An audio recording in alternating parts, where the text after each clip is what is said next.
नमस्कार दोस्तों, स्वागत है आप सभी का वाईफाई स्टडी पर। मैं हूं अंकित अवस्थी। आप लोग मेरे साथ देख रहे हैं कोरोना बचाव के लक्षण क्या हैं। मेरे प्यारे दोस्तों, आप सबके वीडियो के नीचे कमेंट्स में पढ़ता रहने की कोशिश करता हूं। मैं जो भी क्लासेस लेता हूं उनके दौरान आप लोग कुछ ना कुछ लिख के भेजते हैं। जितना मेरे पास समय होता है उनको मैं देखने का प्रयास भी करता हूं, कुछ के ऊपर मैं रिएक्ट भी करता हूं, अगले दिन की क्लास में उनकी चर्चाएं भी करता हूं और कुछ बार चीजें छूट जाती हैं। इस पूरे वीक मैंने कुछ इस प्रकार के मैसेजेस प्राप्त किए जिसमें बच्चे इस बात को लेकर के बड़े ही असमंजस में हैं, क्योंकि उनमें से बहुत सारे स्टूडेंट्स मेरे ऐसे हैं जो इन दिनों अपने घर में रुके हुए हैं, अपने माता पिताओं के साथ हैं। सभी लोग जो भी सरकार का दिशा निर्देश है उसका पालन करते हुए घर में रह रहे हैं। ऐसी स्थिति में कुछ बच्चों के मैसेजेस ये आते हैं कि सर मुझे काफ़ी दिन से बुखार है, सर मुझे काफ़ी दिन से जुकाम है। इनडायरेक्टली वो ये पूछना चाह रहे हैं कि क्या सर ये कोरोना तो नहीं। मेरे प्यारे विद्यार्थियों, आप भी सुने इस बात को और अपने माता पिताओं को, अपने भाई बहनों को और अपने जानने वालों को भी इसे शेयर करें। आज का ये सेशन मैं विशेषकर उन सभी साथियों के लिए लेके आया हूं जो कि बीमारी से ज्यादा भ्रम से ग्रसित हैं। भ्रम इस बात का कि क्या बीमारी के लक्षण क्या हैं, कैसे हमें पता चलेगा कि ये मुझे जो सिम्टम दिखाई दे रहा है ये कोरोना का सिम्टम है या किसी और चीज का सिम्टम है ना। तो मैं इन सब के बारे में आपके साथ विस्तार से और उस भाषा में चर्चा करूंगा जिस भाषा को हम इस्तेमाल करते हैं एक दूसरे को समझाने में। तो आप अपने माता बहनों को भी अवश्य इसे दिखाएं, अपने पेरेंट्स को भी इसे शेयर करें। बहुत बेसिक बात करते हैं। नंबर एक, जो मैंने आपके लिए स्लाइड बनाई है कि यदि आपको खांसी और बुखार है तो क्या ये कोरोना है।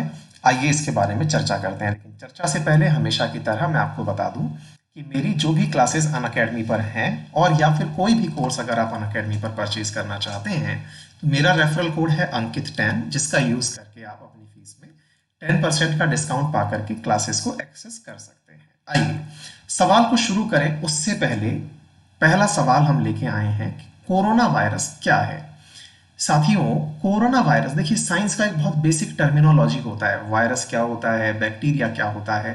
साथियों, साइंस में तो इवन इस चीज को लेकर के भी डिबेट है कि वायरस लिविंग ऑर्गेनिज्म है या नॉन लिविंग है। क्यों?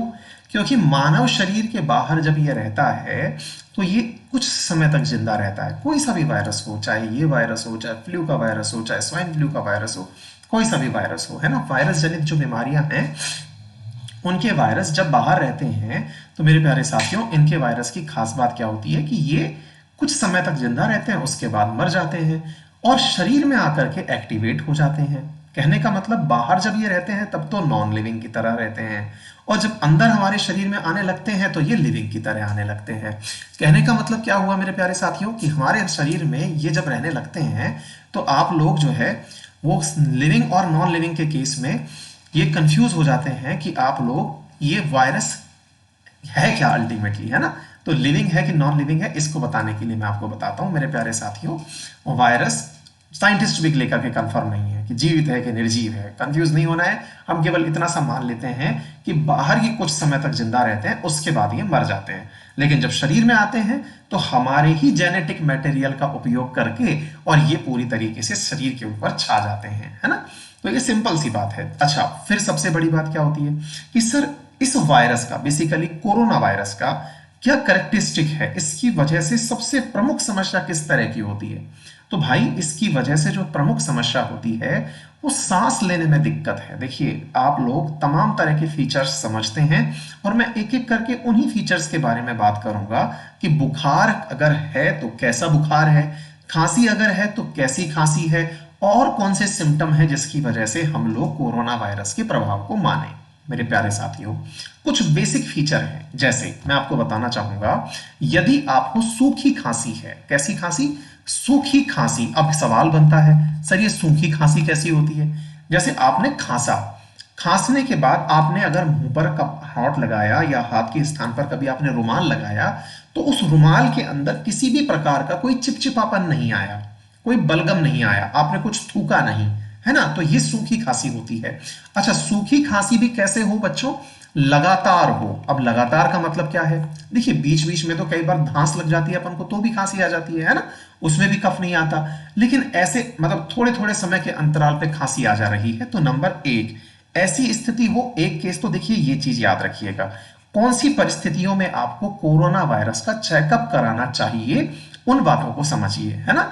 दूसरी बात क्या है, दूसरी परिस्थिति को आप ऐसे ध्यान रखिएगा कि अगर आपको बुखार है, अब बोले सर हमको कैसे पता कि ये जो बुखार है ये कोरोना का बुखार है।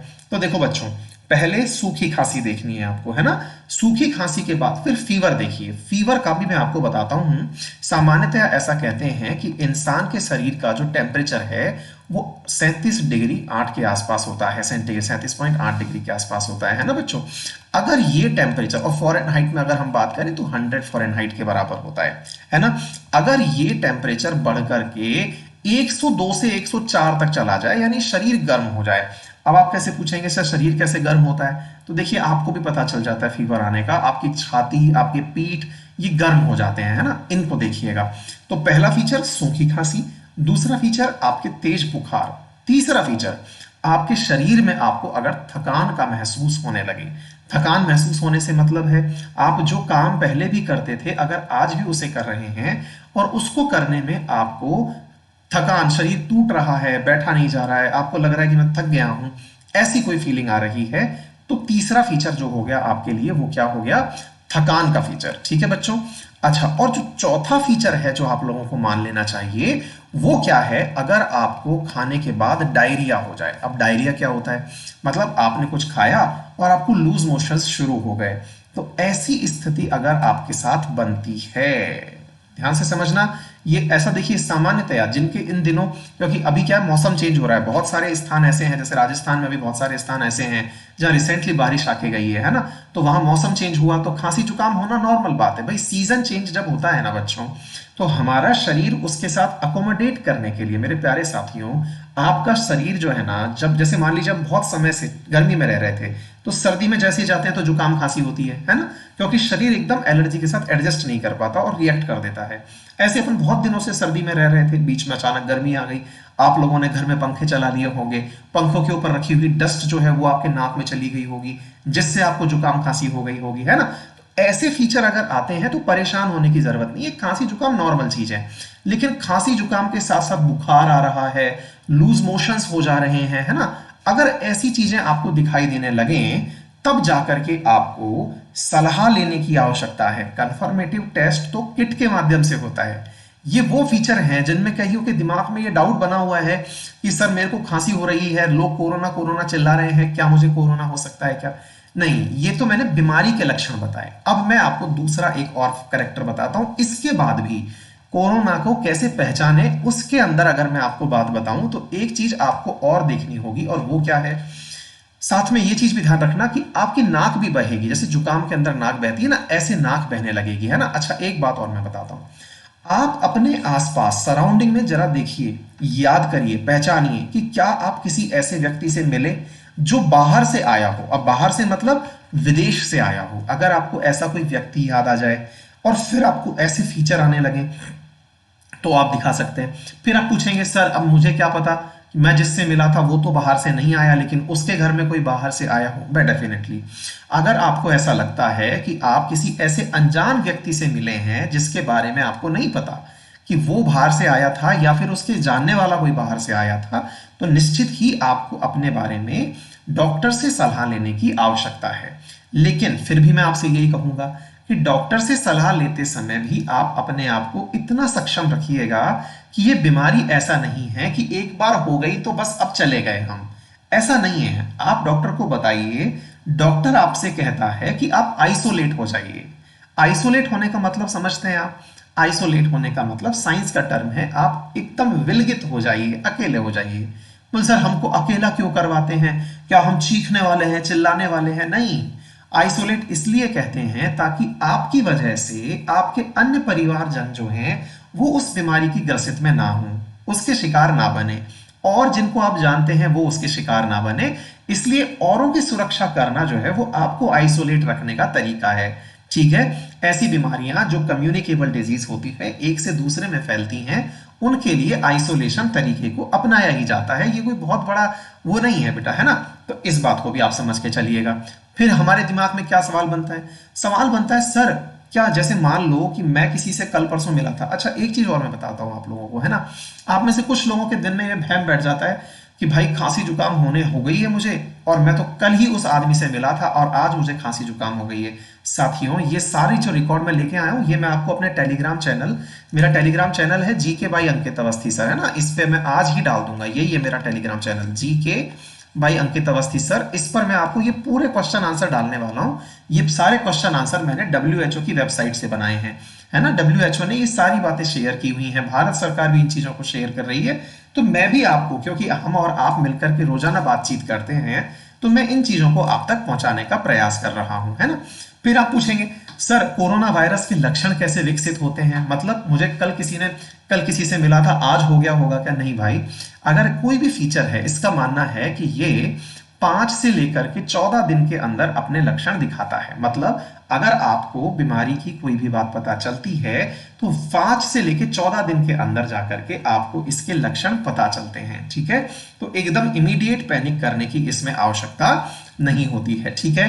अच्छा, अब बात बनती है, सर अगर किसी को कोरोना हो गया तो क्या फिर वो, मतलब जैसा सुनने में आता है इतने लोग एक्सपायर हो गए, वो मतलब मर जाता है क्या? क्या होता है उसके साथ? मेरे प्यारे साथियों, इसमें, इस बीमारी के अंदर जिनको कोरोना पॉजिटिव हो गया, यानी कंफर्म हो गया टेस्ट के माध्यम से, आपको लक्षण दिखे, आप हॉस्पिटल गए, आपने हॉस्पिटल में अपना चेकअप करवाया, चेकअप के रिपोर्ट के अंदर आ गया कि हाँ आप कोरोना पॉजिटिव हैं, अर्थात आपको कोरोना का प्रभाव है। अब ऐसी स्थिति में भी अगर आपसे ये पूछा जाए कि सर अगर मुझे बीमारी हो गई तो क्या मैं बच तो जाऊंगा? भाई, इस बीमारी का 80% रेशो है स्वस्थ होने का, 80% चांस है कि आप बच जाएंगे।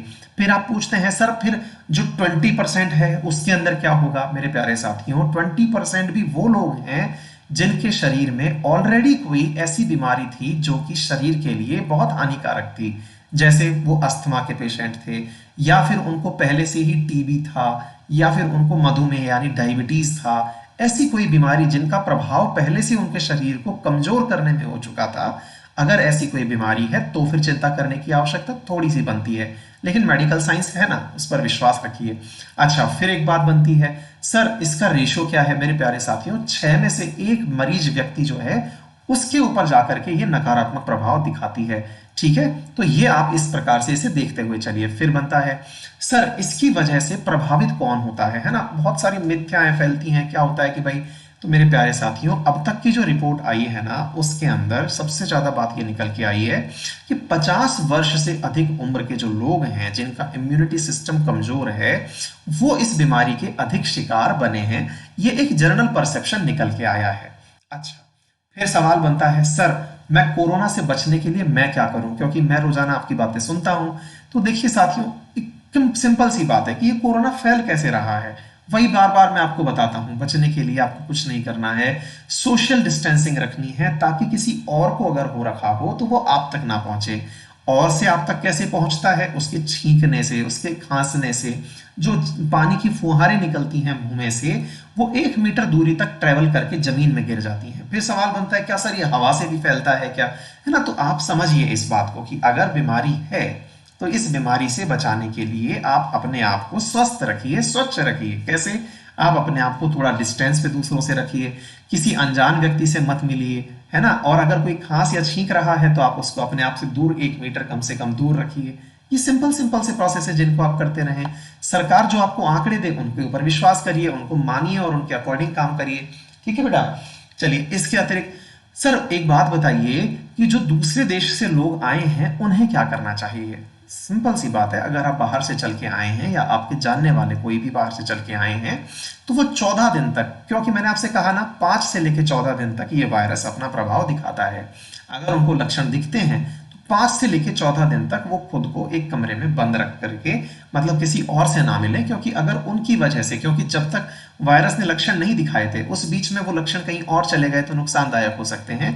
ऐसी स्थिति में उन्हें अपने आप को अकेले रखना चाहिए, और अगर उनको कोई भी लक्षण जो मैंने बताए ऐसे दिखते हैं तो उन्हें डॉक्टर से मिल लेना चाहिए, चिकित्सकीय सलाह लेनी चाहिए, और जैसी मेडिकल सुविधाएं मिले उसके हिसाब से उन्हें टेस्टिंग करा लेनी चाहिए। सर क्या मुझे इसकी वजह से चिंता करनी चाहिए, कोविड-19 की वजह से? भैया एक बात बताइए, आपकी चिंता से अगर समाधान हो सकता है तो चिंता अवश्य करिए। चिंता आपको समाधान नहीं दे रही है। हाँ, लेकिन अगर चिंता करने से आप सतर्क हो जाते हैं तो जरूर करिए, मैं तो कहूंगा बिल्कुल करना चाहिए। क्यों भाई? क्योंकि इससे आप सतर्क हो रहे हैं, आप चेतावनी के रूप में इसे ले रहे हैं कि कोविड 19 का प्रकोप है। और इस बात को मान करके अगर आप घर में बंद हैं, आप अपने आप को होम बिल्कुल घर के अंदर बंद चारों दीवारी के अंदर परिवार के साथ रखे हुए हैं, तो ये सकारात्मक चीज है। लेकिन आप इससे पैनिक बिल्कुल भी ना करें मेरे प्यारे साथियों। आप में से बहुत सारे विद्यार्थी मुझे इस समय ये भी मिल रहे हैं जो इस चीज को लेकर चिंता में हैं कि सर अब हमारा क्या होगा, हमारे एग्जाम्स होंगे या नहीं होंगे।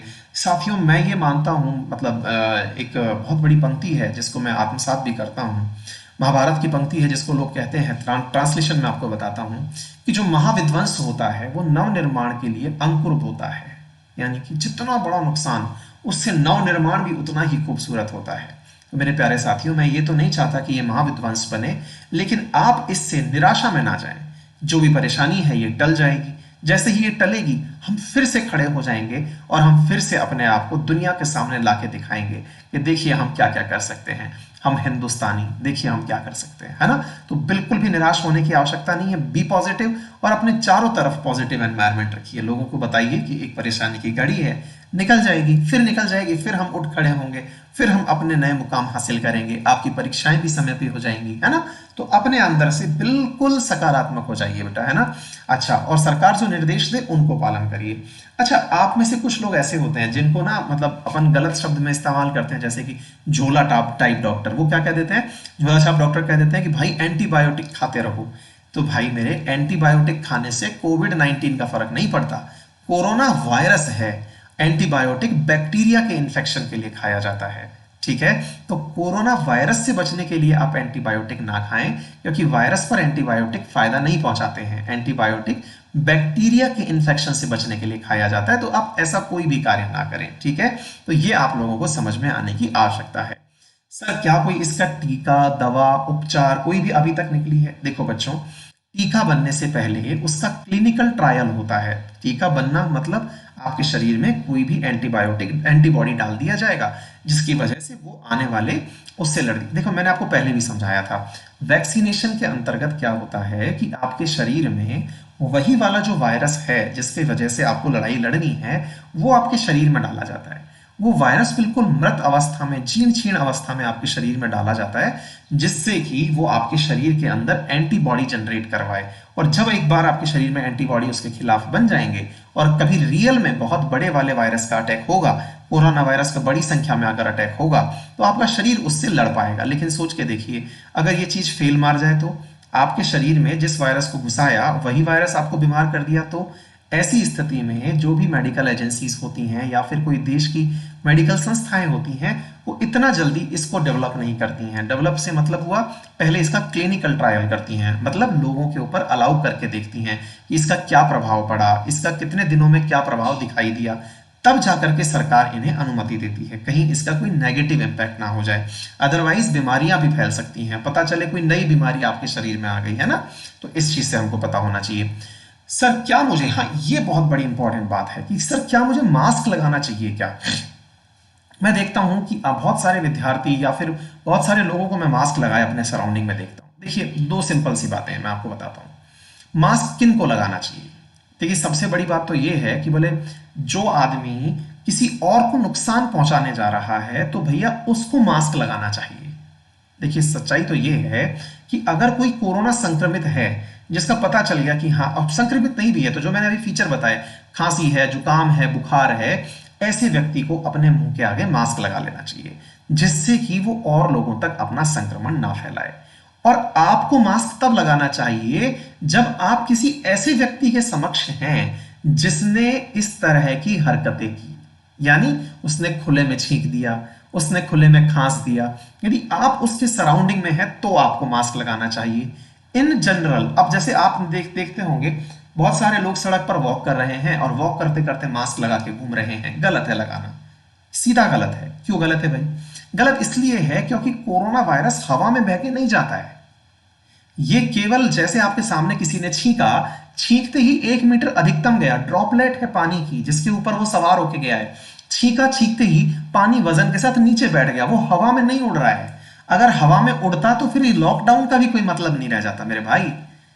अगर ये हवा में उड़ता तो फिर क्या मतलब रह जाता, बताइए आप ही सोच के। फिर तो लॉकडाउन भी क्या करना, फिर तो मरने के लिए छोड़ दो। ये हवा में नहीं बह रहा है, तो खुले में अगर आप हैं तो मुंह ढकने से कुछ नहीं है। हाँ, किसी ऐसे व्यक्ति से मिल रहे हैं जैसे आपको पता ही नहीं है, किसी व्यक्ति के बीच पीछे आप मतलब साथ मिलने गए, आपको पता ही नहीं है कि उसको क्या होगा, आप प्रिकॉशनरी मुंह पर रखने के लिए कुछ लगा लीजिए, है ना। लेकिन पूरे टाइम मास्क लगा के घूम रहे हैं, कोई मतलब नहीं है। घर में मास्क लगा के घूम रहे हैं, कोई मतलब नहीं है। अगर आपके घर में कोई संक्रमित है तो आप मास्क लगाइए ताकि आप तक वो बीमारी ना पहुंचे। आप संक्रमित हैं तो मास्क लगाइए। हमारे देश में वैसे ही मास्क की बड़ी किल्लत है। आप देखते होंगे कई पुलिस वाले, कई सिक्योरिटी वाले ये मास्क लगाए घूम रहे हैं। क्यों? क्योंकि ये किसी ना किसी से मिल रहे हैं, इन्हें पता ही नहीं है कि किसके क्या लक्षण हैं। ऐसी स्थिति में इनका मास्क लगाना वाजिब है। लेकिन आप अगर कहीं भी घर के बाहर, घर के अंदर टहल रहे हैं, मास्क लगा के घूम रहे हैं, तो ये केवल और केवल संसाधनों की बर्बादी है। ऐसा ना करें, ठीक है। अच्छा, फिर एक सवाल पूछा जाता है सर कि कितने दिन में लक्षण दिखाई देते हैं। इसको इंक्यूबेशन पीरियड कहते हैं। मैंने आपसे कहा कि 5 से लेकर 14 दिन के अंदर आपको इसके लक्षण दिखाई दे जाते हैं। बड़ा सिंपल सी है। अच्छा, मुझे क्या नहीं करना चाहिए? देखिए, आपको भी मालूम है कि अगर आप स्मोकिंग करेंगे तो आपको वैसे ही, क्योंकि सबसे ज्यादा प्रभावित क्या होते हैं इसमें, लंग्स प्रभावित होते हैं, फेफड़े प्रभावित होते हैं। तो फेफड़े पहले ही प्रभावित हैं, आपने उसके अंदर धूम्रपान और कर लिया तो वो दिक्कत की बात है। आपको बहुत बार मास्क नहीं बदलना चाहिए, कोई मतलब नहीं है। आपको एंटीबायोटिक्स नहीं खानी चाहिए, क्योंकि एंटीबायोटिक खाने से कोई फर्क नहीं पड़ने वाला। एंटीबायोटिक बैक्टीरिया के लिए होती है। आपको किसी पब्लिक प्लेस पे नहीं थूकना चाहिए, सफाई के लिए भी नहीं थूकना चाहिए, और इसलिए भी क्योंकि ये ट्रांसमिट ही थूक के थ्रू, छींक के थ्रू करता है, तो ऐसा कार्य ना करें। फिर सवाल बनता है क्या कोविड-19 हवा से फैलता है? मैंने आपसे कहा कि ये हवा से नहीं फैलता है। इस बात को भी आप सकारात्मक रूप से मान के चलें। सर, क्या किसी क्षेत्र से पैकेज प्राप्त करना सुरक्षित है? नहीं साथियों, इसका कोई भी पैकेज सुरक्षा कहीं भी करने के लिए आपको जाने की आवश्यकता नहीं है। मेरे प्यारे साथियों, मेरा टेलीग्राम ग्रुप है GK by Ankit Awasthi sir, जिस पर आप मुझसे जुड़ सकते हैं। ये पूरा की पूरा डॉक्यूमेंट मैं आपको यहाँ पर अभी शेयर कर देता हूँ। आप भी इसे अपने जानने वालों से शेयर कर दें, जिसमें मैंने बहुत सारी बातें आप लोगों के लिए लिखी हुई हैं। स्वस्थ रहें, सुरक्षित रहें, अपने घर वालों को अपने साथ साथ सुरक्षित रखें। आप सबका दिन मंगलमय हो। धन्यवाद साथियों।